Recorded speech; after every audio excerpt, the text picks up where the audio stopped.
Okay, let's dive into this absolutely incredible story of human endurance. A journey so vast, so long, it almost defies belief. You ever wonder about that?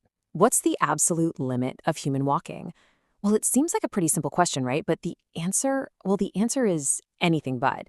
And today, we're going to explore that limit through the story of one man who has been walking for nearly 3 decades straight. Now, sure, people have circled the globe on foot before, but here's the thing. They usually fly over the oceans. That makes sense. But for our subject, an ex-British paratrooper named Karl Bushby, that just wasn't good enough. He wanted to walk the entire thing, a single, unbroken footpath around the whole world. He called his mission the Goliath Expedition, and it all kicked off way back on November 1st, 1998, from Punta Arenas, which is like the southernmost tip of Chile. And get this, he started with just $500 in his pocket. Just look at this. It shows the massive gap between his original plan and what actually happened. Carl figured the whole 58,000-kilometer journey would take him about 8 years. Well, he's now in his 27th year, and he's still not home. And this is the real core of his challenge. He set 2 simple but absolutely brutal rules that have dictated his every move. Rule 1, no transport. No cars, no planes, no boats, not one. Rule 2, if he ever had to stop, for a visa or to get more money for whatever reason, he had to return to the exact GPS coordinate of his last footstep to continue. No exceptions. So, his journey began with the first massive stage, tackling the entire length of the Americas, from its icy southern tip all the way to its northernmost edge. And he faced just a relentless series of trials. First, the freezing winds of Patagonia. Then the blistering heat of the Atacama Desert. And after that, the infamous Darien Gap, a completely lawless jungle filled with drug traffickers and venomous snakes. He even got arrested in Panama and spent 18 days in jail before they finally let him go, so he could walk back to his exact last step and keep going. So after 12,000 miles and years of battling nature, Carl had basically conquered the Americas. But as he got ready to step into Asia, the whole nature of his challenge was about to change. It went from man versus the wild to man versus, paperwork. So to get from North America to Asia, he had to walk across the Bering Strait. I mean, think about that. This is a frozen sea where the ice is constantly shifting, breaking apart under your feet. For 14 days straight, he and a companion were leaping between these ice floes, sometimes even swimming in the frigid water, just to make the crossing. But when he finally set foot in Siberia, he wasn't met with a hero's welcome. Not at all. He was immediately arrested. And why? Because even though he had a valid Russian visa, he hadn't entered the country through an official port of entry. And this started a totally soul-crushing, bureaucratic nightmare.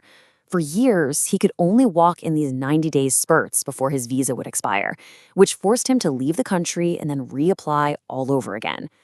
Then, in 2013, the big one. Russia banned him from the country for 5 years. The expedition was, for all intents and purposes, dead.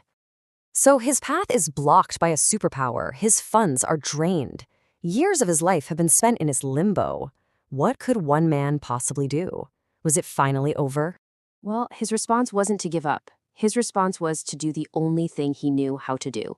He walked. He walked another 4,800 kilometers. He flew to Los Angeles and then walked clear across the United States to the Russian embassy in Washington, D.C., just to protest the ban.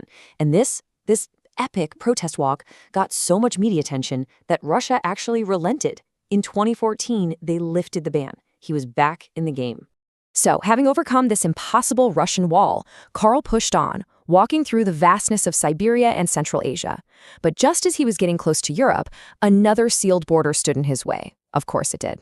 He was in Turkmenistan when the pandemic hit, and the border to Iran, his next country on the list, was sealed shut. So here we go again.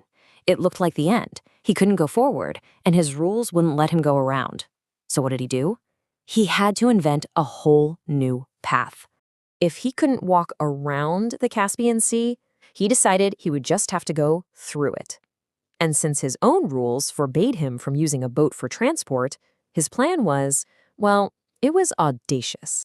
This is just a testament to his sheer commitment. He got a small kayak, just for his supplies, tied it to himself, and swam 288 kilometers across the Caspian Sea.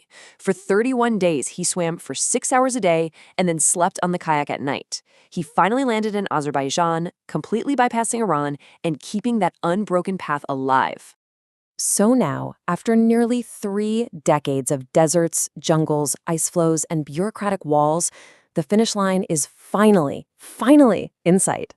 That's it. That is all that's left. Roughly 3,000 kilometers from where he is right now in Europe, all the way back to his hometown of Hull, England. But of course, there's one last kind of absurd hurdle. To maintain his unbroken path, he needs to walk from France to the UK. He can't take a ferry, right? So his only option is the Channel Tunnel, which is, as you can imagine, strictly off-limits to pedestrians. He's going to need special permission to walk through one of its service tunnels to complete that final mile. This quote just puts the sheer scale of his journey into perspective. He's been walking for so long that the world he left behind is completely different from the one he's about to return to. And you know, that's the most important takeaway here. This isn't some historical story. It's happening right now. As you're watching this, Karl Bushby is out there somewhere, putting one foot in front of the other. It really makes you wonder, what are the real limits of human will? Maybe they're not set by mountains or oceans, but only by the lines we draw for ourselves.